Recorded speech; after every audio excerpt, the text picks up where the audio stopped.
Stories, Fables, Ghostly Tales.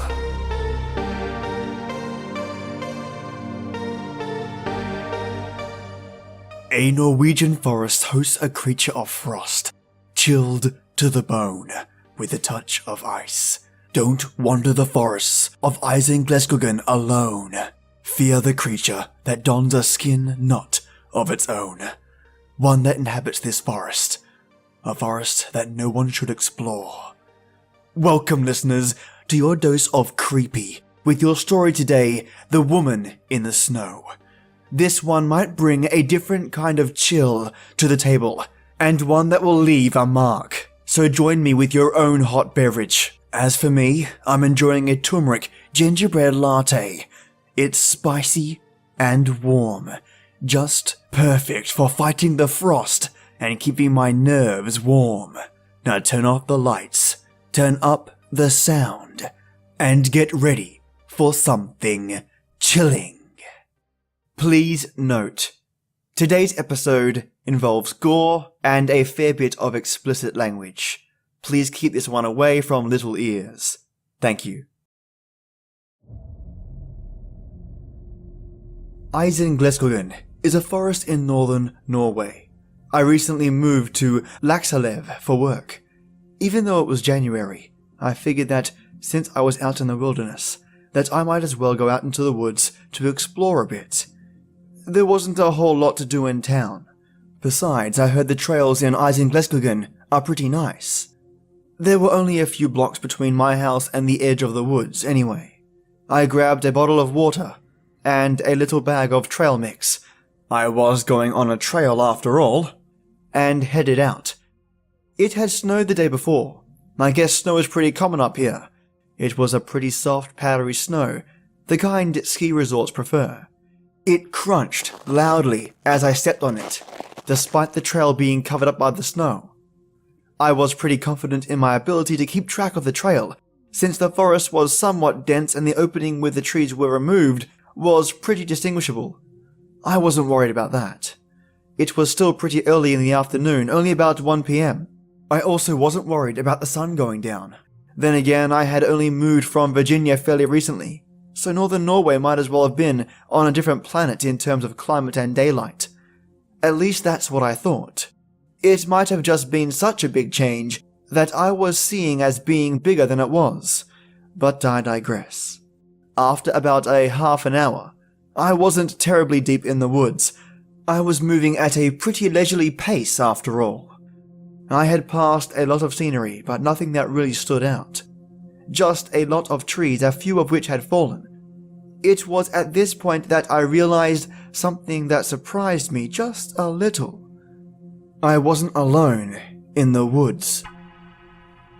I stopped briefly when I noticed that a few flakes were weakly drifting to the ground, and noticed that I could hear something else. I could hear the sound of snow crunching under a human's feet. They didn't sound like they were wearing heavy boots or anything. No, it was quieter than that. I could only really tell it was a person because it was clearly 2 feet. Crunch, crunch, crunch. They sounded distant, just barely close enough for me to actually hear it. The woods were pretty quiet. It wasn't windy or anything like that. That's when I saw her in the distance. A woman. Although my memory is shaky, I'd place her in the ballpark of about 50 yards away. I could just barely see her moving between the trees, drifting almost casually through the snow. Something struck me about her appearance, though. I had to get closer to her to know if I was right or not. So I pursued her. I didn't want to call out to her yet. I began trying to hurry up. She didn't seem like she was moving very fast, but I was struggling to keep sight of her in the forest. Finally, I was about 10 yards away from her. I was now close enough to confirm what I thought I'd seen before. The woman was completely naked. I figured this woman must need help, that she must have been on something or mentally ill. Nobody walks around out in the snowy woods with no clothes on. "Excuse me," I piped up. She didn't acknowledge me. She must have been on some serious drugs. "Excuse me," I repeated, a bit louder this time. She kept walking, although when I said that, her pace had slowed just a bit. I didn't mean to stare, considering the situation, but she really was gorgeous, from what I saw of her. Without going into any lurid details, I'll just say her body, and what little of her face I managed to see, was damn near perfect. I shook off the distraction and began trying to approach her. I got to about 5 yards from her when she suddenly stopped. It was just a sudden thing that I stopped too. "Unnskyld meg, er du okay?" I asked in the best Norwegian I could, admittedly not very good. She stood motionless in the forest for a few seconds, before quickly turning to me. I got a good look at her face now. She didn't seem particularly bothered by the cold. Her flowing blonde hair looked to have just come from a salon. Her body didn't seem to be reacting to the cold at all. No frostbite, no bluish tint, no shivering, not even goosebumps.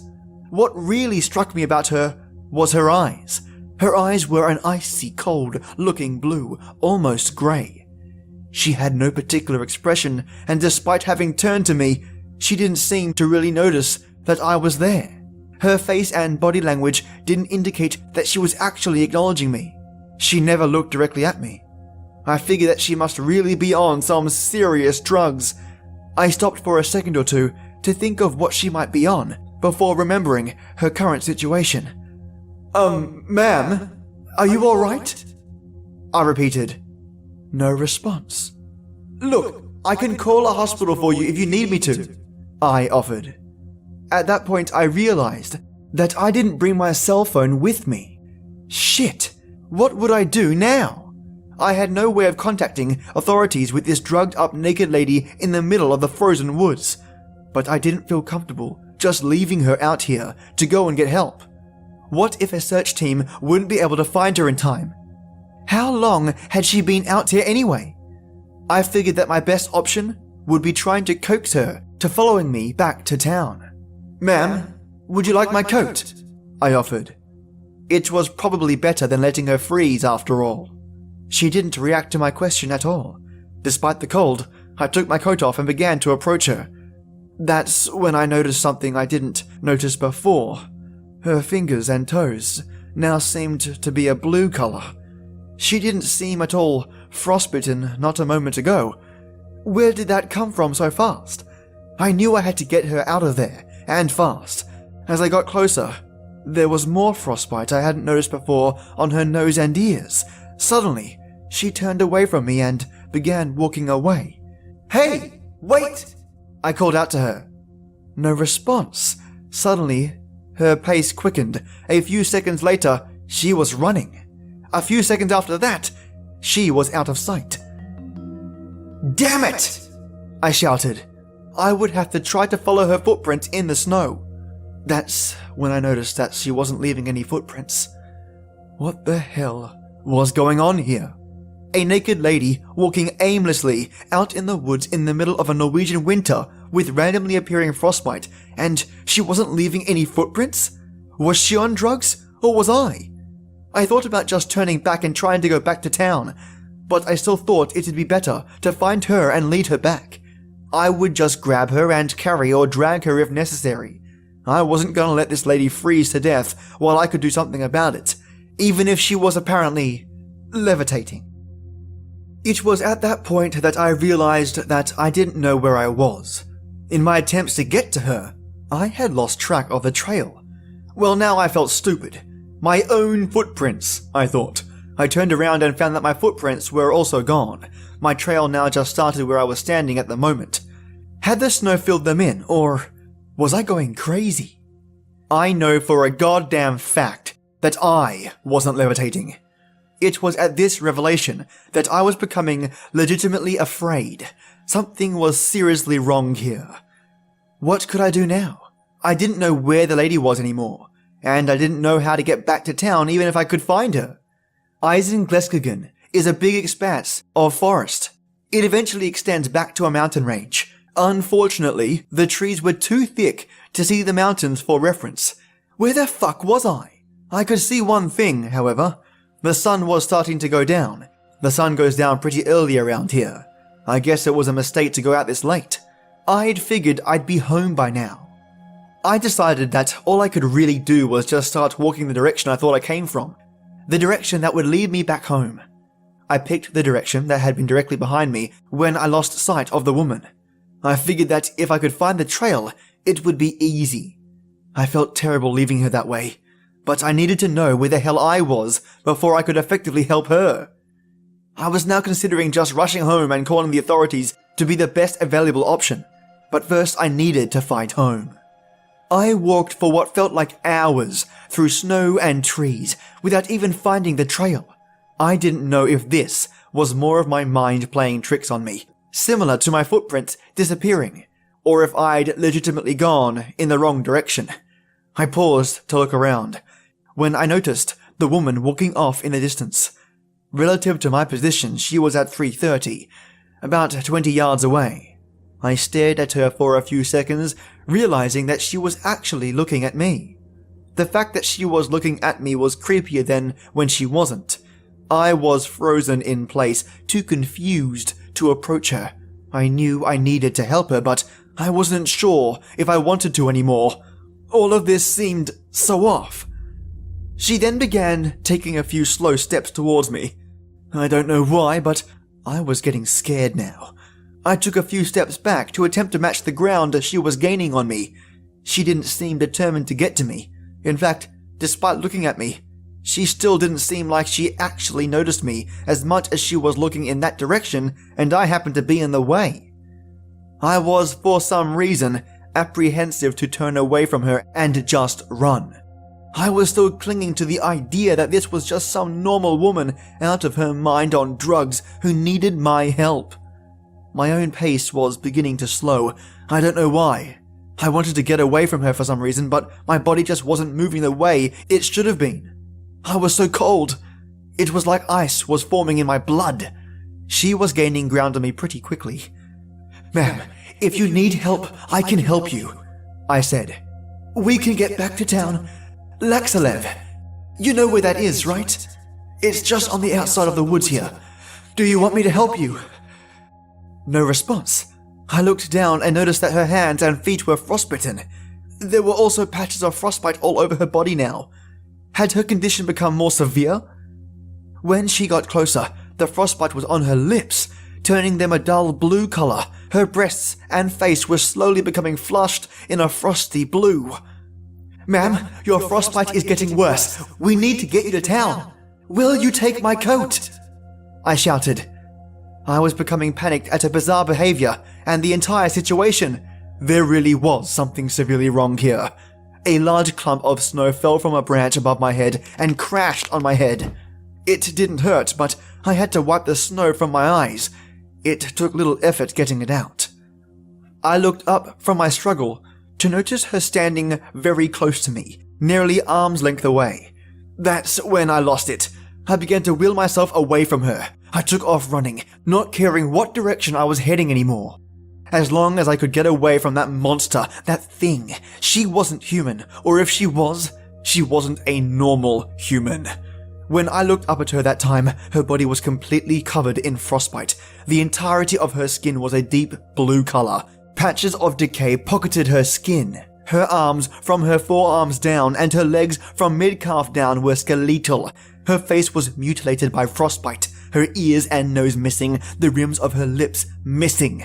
Her breasts were actually missing entirely, with a large patch of mutilation carved into her chest by frostbite, exposing just a small amount of her ribcage.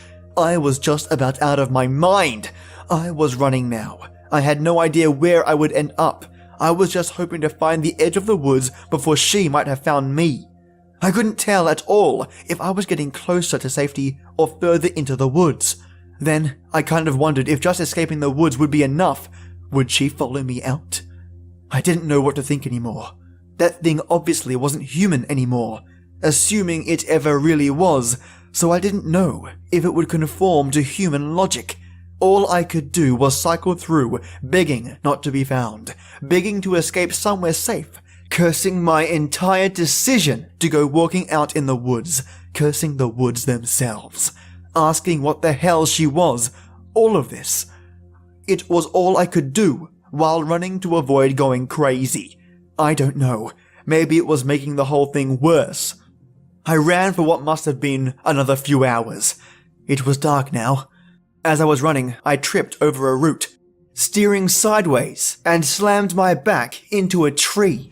It was now too dark for me to see anything, and I was now too tired to even move.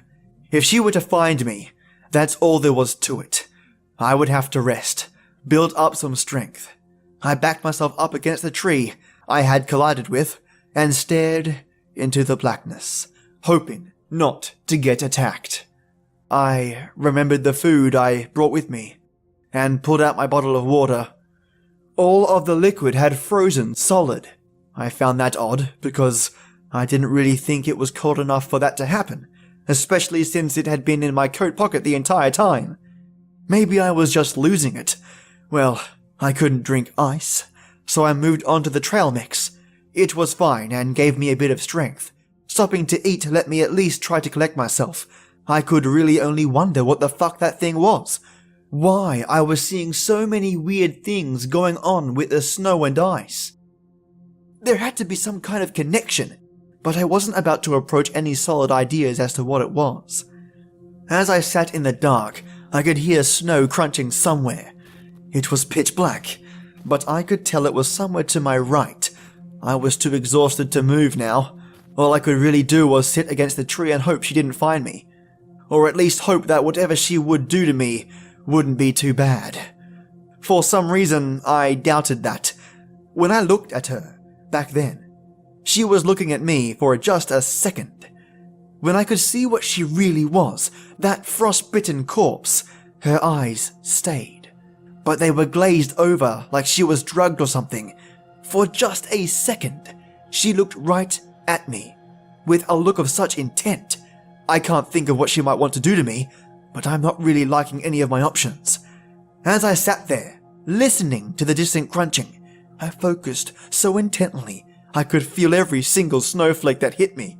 They seemed to be getting colder somehow. The entire forest seemed to be dropping in temperature.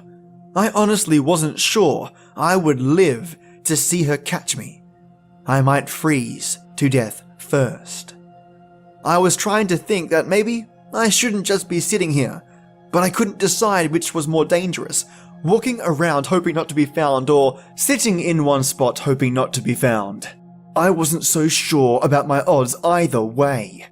I looked behind the tree to still see nothing in the dark. I was pretty quickly darting my eyes and head around, desperately trying to get a visual on something, anything. I couldn't even see the tree I was leaning against. It must have been a new moon or something. I was so paranoid.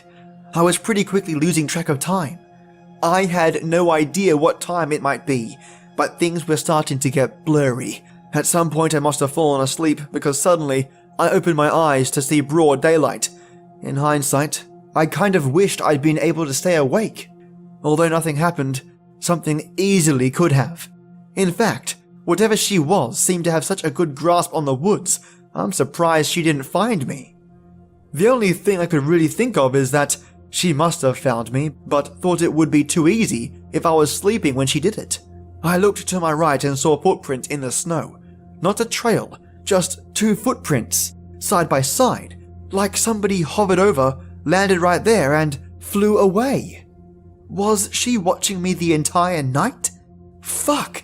I think that might actually be worse than if she caught me, 'cause now I know she's toying with me. I'm not sure if she considered me more prey or a toy, but I didn't like either option. Now that it was morning and I had rested, I decided I needed to start running again, trying to find the trail, the edge of the woods, anything. Honestly, I was sore as hell from all that running, but I guess I couldn't avoid more of it. I started out at a slow walk, keeping my eye out for whatever that thing might be. This was a bit difficult, since I wanted desperately to just take off and run. I had to think about where I was going instead of just zipping around blindly. I thought of looking for moss on trees, since I knew the woods were to the southeast of town. Conveniently, the trees had no moss at all, neither did the nearby rocks. I tried to think back on where the sun set last night. I wasn't awake to see it rise, and I was running so blindly I didn't notice where it set. The sun was currently to my left. I didn't know what time it was or what direction that was, so that was worthless. I wish I was an expert tracker. I'm sure some hunter or navigator would be able to get me out of the woods. So now I just had to walk, hoping I was going in the right direction, hoping I wouldn't run into that thing again. I walked for a while, what had to be 2 hours or so. I still didn't seem to be anywhere near the edge of the woods. I still couldn't see anything notable. It was mostly just a flat plain of snow with trees all over it. I kind of wished they had put a sign up at the edge of the woods warning people not to go into it. Then again, I'm sure a "Warning, Naked Zombie Lady" sign would be dismissed as a joke. At this point, I realized I was stupid and just ate a handful of snow. I completely forgot that snow was just fluffy water and just went without liquid because my bottle was frozen. I must have been so confused with exhaustion that I didn't even think of it. With that refresher, I began to realize I was being followed again. I could hear the snow crunching from behind me. I turned to face it, but there was nothing there. I gazed around, but I still couldn't see anything. I needed to hurry up before that thing caught up to me. So I got up and kept moving. It was hours later, and I still didn't see any scenery that looked even remotely unique. I had no idea these woods were this big. I realized that nobody really knew me, so nobody would probably be looking for me. I wasn't really counting on that anyway, honestly. I just needed to find a way out. At this rate, I wasn't sure if I was just walking in circles or not. I could have been, for all I knew. At this point, I realized the sun was hanging low in a certain direction. That must have been west. I knew I needed to go northwest, so all I had to do was head in some direction from there. I didn't know where I would come out, but it was worth a shot. So I started walking. I walked for several more hours in what I assumed was a straight line. It didn't seem to be taking me anywhere, but I knew that it had to have been. I looked up, trying to focus on the sun, trying to see which way I was going. Around then, I turned back to my path to see that imitation of a woman standing directly in front of me. She was far enough away that I couldn't see if there was any frostbite on her this time. She didn't look like it, but she was staring directly at me and walking toward me. I had an advantage this time, or at least I thought. I knew where the hell I was going. I turned left and started running towards the sun. I knew that there was a highway that went through a part of the woods.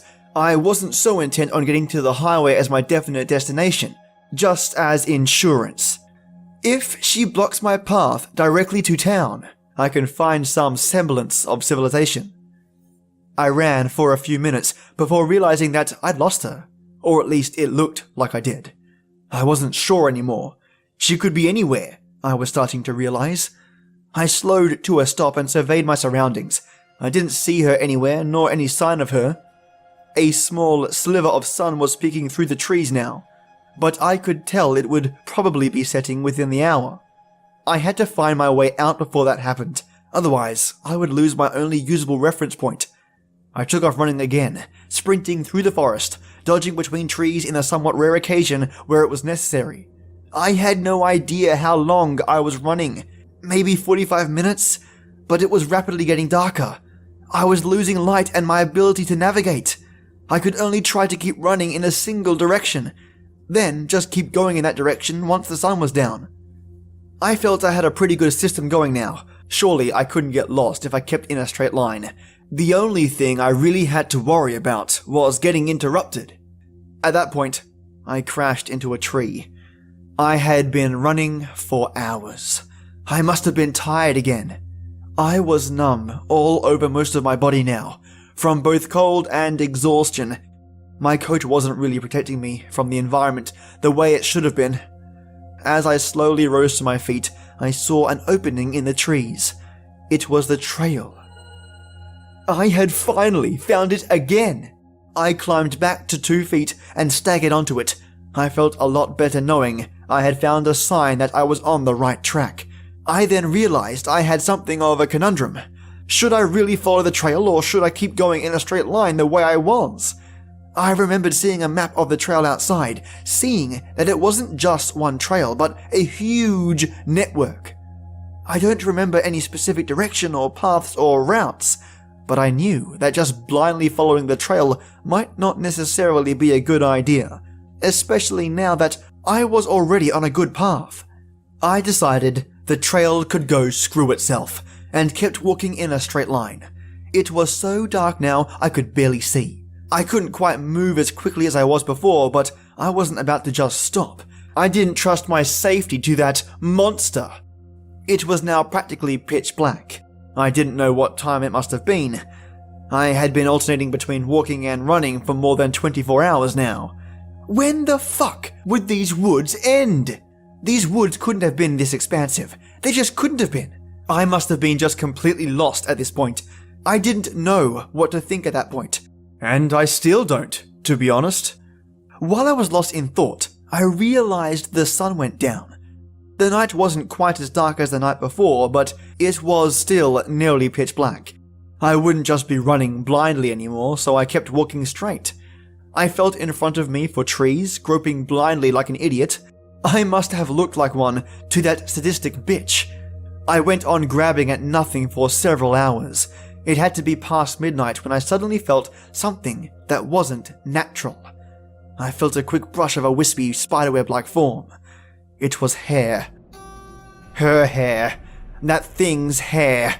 I stepped back for a moment, looking around in the darkness. I couldn't see her anywhere. I could just barely make out the trees around me, silhouetted, black against extremely dark grey. I stood mostly blind, probably helpless against this monster in the dark. Not seeing her was worse than seeing her. That paranoia that grips you as a little kid in your bedroom, staring at the closet, waiting for the boogeyman to come out and eat you, finally took a step up. Not feeling any sign of her anywhere. I kept taking a few very slow steps, trying to make some kind of headway. At this rate, I wasn't sure I would even notice if I was out of the woods or not. I could be standing in a field, and I might not really notice. I debunked that when I felt tree bark in front of me. I began maneuvering around it, keeping at its base to avoid losing my direction. As I rounded the trunk, I felt something. I felt 2 icy cold, skeletal hands lightly caress the sides of my neck. I felt what must have been that thing's shredded lips lightly kiss my ear. At that moment, I lost it. I turned around, took a swing, hitting nothing, and turned back, taking off running. Kinda funny how quickly I abandoned my plan of just staying slow. I have no idea what the fuck that thing wanted, but it wouldn't be getting it from me. I sprinted through the woods, occasionally bumping into the edge of a tree, heading where I prayed was northwest. I was in a full panic, just barely keeping it together enough to remember where I was supposed to be going. It was a flashback to the night before, where I just ran blindly and probably got myself as lost as I was. At least I could hope I had stayed in the right direction this time, but I wasn't banking on it. I had to avoid trees in the dark, hoping that lady wasn't behind or in front of me. That might be the thing that panicked me the most, the idea that I would just run right into her in the dark and never see her coming. I couldn't shake that feeling. I never felt she wasn't right next to me. I knew she was always somewhere close by, watching me, waiting for whatever she wanted from me. At some point in the dark, I suddenly ran right into something. Oof! It was low and hard. It seemed to be a big rock. I felt one of my shin bones shatter on contact from how hard I was running, combined with the shape of it. I went hurtling over it, rolled over the top of it, and landed in what seemed to be a collection of smaller rocks. I groped my way around before finding my footing. The rocks I was standing on were loose, so I ended up falling again. My hand landed just right for me to get an idea of the rock itself. It felt so strange. It actually didn't seem like stone. It was too light for that. I picked it up and felt its shape, discovering it to be a bone. I felt around a bit more and found that All of the small rocks I was laying with were bones, some of them clearly human. I began trying to crawl my way out before brushing my hands on something metallic. I picked it up, finding it to be an old lighter. I gave it a few clicks to see if it worked. I have no idea if it did, since I was terrible with lighters. I never could get one to light up. As I sat there, I felt something brushed against my leg. It was a hand. I jumped back, assuming it was her. As I backed away, I heard what I can only describe as a hoarse, wheezing noise.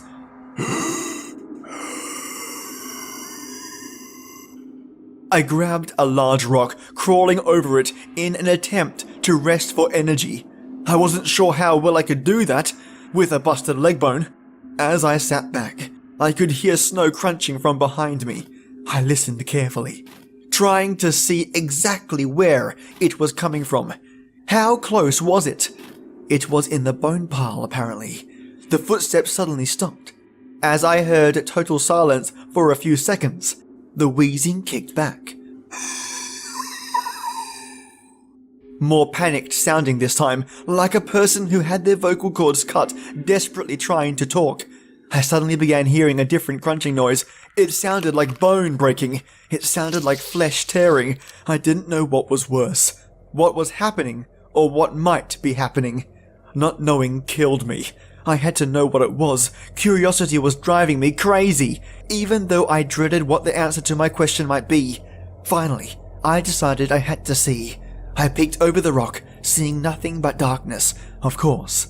I remembered the lighter, giving it a few flicks before finally getting the damn thing to light. When I looked down, I saw her. I now saw the full scope of the bone pile. It was huge. It looked almost like one of those mass graves that genocides and massacres have been known to produce. There were some animal bones too, deer, birds, dogs, but it seemed like it was mostly people. As I looked closely, I saw tooth marks on the bone.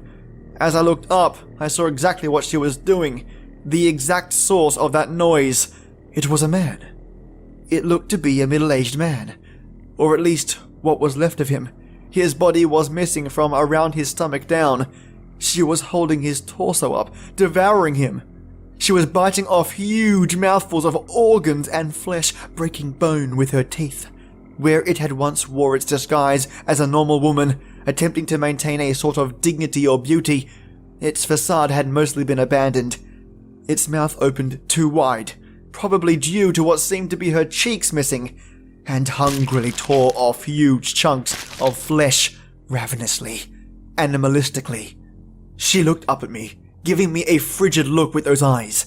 She glared at me, her female dignity facade returning. She stood, her mouth drenched in frozen blood. The man seemed to be fading quickly. His body was blue from frostbite.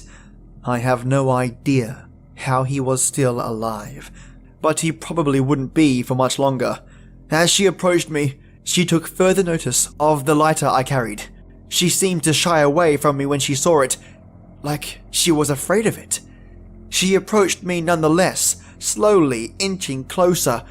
As she approached, I realized what it was. Everything about her was cold. Her body was cold. Her home was cold. Her victims were cold. Her food was cold. Heat must be something she can't deal with.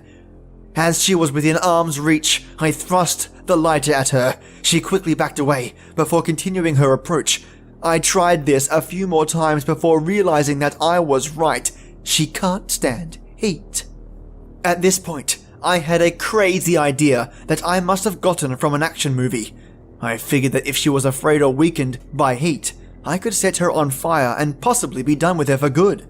As well as I could, I kept the lighter lit up and gently tossed it at her, reaching right into her hair. Her hair was lightly singed, apparently catching a slight bit of fire, before the lighter faded out on the ground. I couldn't see what was happening anymore, just embers from her apparently burning hair.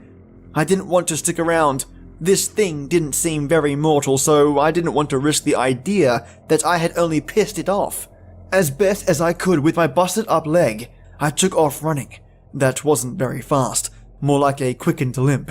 but it was fast enough. I didn't see any really convincing signs that she was following me, but I'll never be sure. Everything after that just kind of blurred together. I have no clue how long I might have been running. It seemed almost like I might have fallen asleep while running. Because suddenly, I was reaching the highway, staggering out onto the pavement and collapsing. At this point, I blacked out. What happened between then and when I woke up in the hospital was extremely fuzzy. I must have been picked up by somebody at some point, but I don't remember who they were or when they came along. I just came to a few seconds in somebody's car, or it might have been the cab of a truck. The person asked me who I was. I answered. They asked me what I was doing out in the woods and what happened to me. Before I know, I blacked out again before I could answer. I woke up in the hospital in the afternoon. The doctors and police were asking me what happened to me. I didn't mention the bones, fearing doing so would just be sending some police officers to their deaths. I just told them that I had gone for a walk in the woods and become hopelessly lost. One officer asked me about the marks on my body. Apparently, when the woman touched me, she left marks of frostbite on my neck in the shape of skeletal hands. I told them I had no idea how that came to be. They didn't really seem to press the issue. I got home a few days later and started my job a few days after that. I wasn't really that great in Norwegian, but had a passing knowledge of it. I asked a few co-workers about Isengleskogen. One older guy told me about the woods being haunted by something, but he didn't really elaborate. I don't think I really needed him to, since I knew all I needed to know about it. On rare occasions, I felt like I was back in there. A sudden chilly draft in my house, and the feeling that I'm being watched, even in the summer, even after I moved to Ottawa, once again for work. The frostbite she left on my neck left a very visible scar. It still hurts a little bit, but especially in the winter. On cold, snowy days, it feels like knives. I don't ever recommend ever going into Isengleskogen. I don't know what that thing was, where she came from, or if she survived my attack. I was lucky to have gotten away, because I know that if I hadn't found that lighter, I probably would have ended up the same as that guy. I still warn you that if you do decide to go into Isengleskogen, I can't promise that you'll do any better than I did. Yikes, a Skinwalker zombie mix.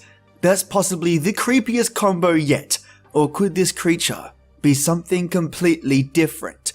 The line, "kill it with fire," would be something I'd be screaming as I ran away from that thing. And that frost touch that our protagonist received from that creature, could this have an ongoing effect in the rest of his life, something that calls him back, or finds him? And for all my listeners who camp outside a lot, or have knowledge about surviving the outdoors, particularly regarding direction, can you share some tips with everyone on the basics of locating your direction when lost? And I'd love to hear what your advice is on what you would do in this situation. Like, what are the first things you would do? Now stick with me Friday, you lovely ghouls and ghasts, as I prepare yet another story. Hopefully I have some time to finish off a unique story, or maybe I'll share some epic listener stories as I've received some of late. Either way, it's going to be great.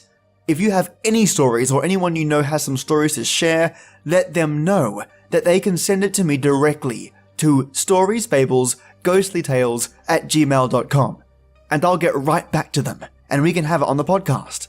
And if you get a couple of minutes spare today or this week, and you want to show the show some love, swing on by iTunes and leave a review with your name if you can, because not only will I be very grateful, I want to add you to my iTunes shout-out list. It's my way of saying thank you very much.